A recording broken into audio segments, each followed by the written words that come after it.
ફરી થોડી વાર રિપીટ થશે. મહાભારતના 3 સંસ્કરણો જણાવો, અથવા મહાભારતના રચયિતા વ્યાસ વૈશંપાયન સૌથી જણાવો. ત્યાર પછી વિરાટ પર્વનો પરિચય આપો. બરાબર ને? નેક્સ્ટ ધૌમ્યનો ઉપદેશ. 3 જનરલ ક્વેશ્ચન છે. બીજો બોલીએ કે 3 જ બોલી? આગળ જુઓ.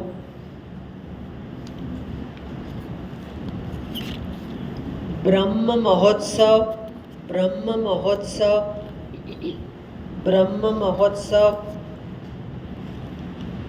અથવા જીમૂતવધ નામ બધા એવા જ આવવાના. જીમૂતવધ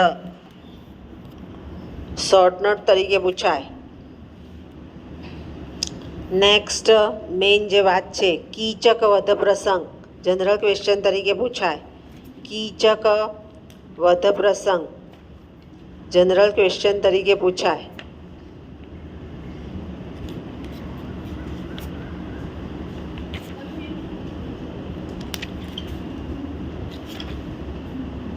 નેક્સ્ટ વિરાટનગરમાં ઊભો થયેલો સૈરંદ્રી ભય થયો એનો સૈરંદ્રી ભય. પાત્રાલેખન લખો. દ્રૌપદીનું પાત્ર બંને રીતે પૂછાય. General question short note general question તરીકે જ પૂછાશે. આ ચલાવી દીધું ને મેં, મને યાદ કરાવો.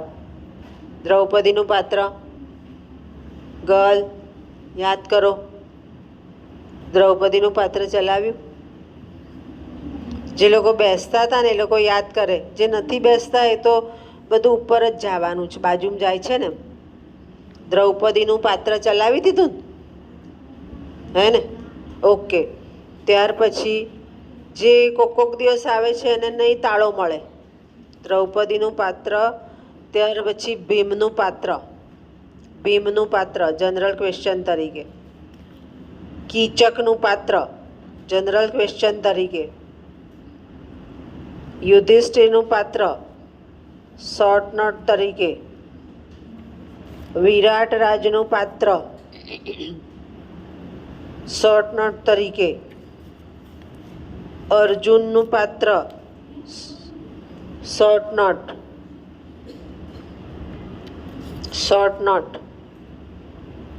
પછી પેલું આપણે લખ્યું કીચક વધ પ્રસંગ, એની જોડે લખી નાખો અથવા.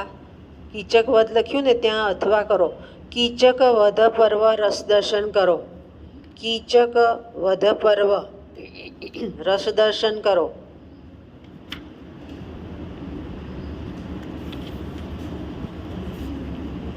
ત્યાર પછી મહાભારતનું કાવ્ય સ્વરૂપ સ્પષ્ટ કરો. General question. મહાભારતનું કાવ્ય સ્વરૂપ સ્પષ્ટ કરો. General question. નેક્સ્ટ મહાભારતમાં નિરૂપિત ભારતીય સંસ્કૃતિ. General question. અથવા મહાભારતમાં સમકાલીન સમાજ દર્શન.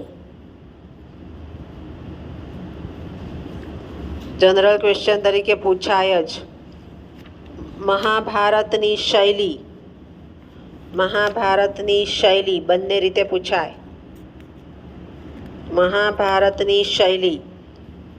ત્યાર પછી મહાભારત ડેશ કરીને લખો. કાવ્ય, ઇતિહાસ, ધર્મશાસ્ત્ર, પુરાણ કે નીતિશાસ્ત્ર. ચર્ચો જનરલ ક્વેશ્ચન તરીકે પૂછાય. આ થયા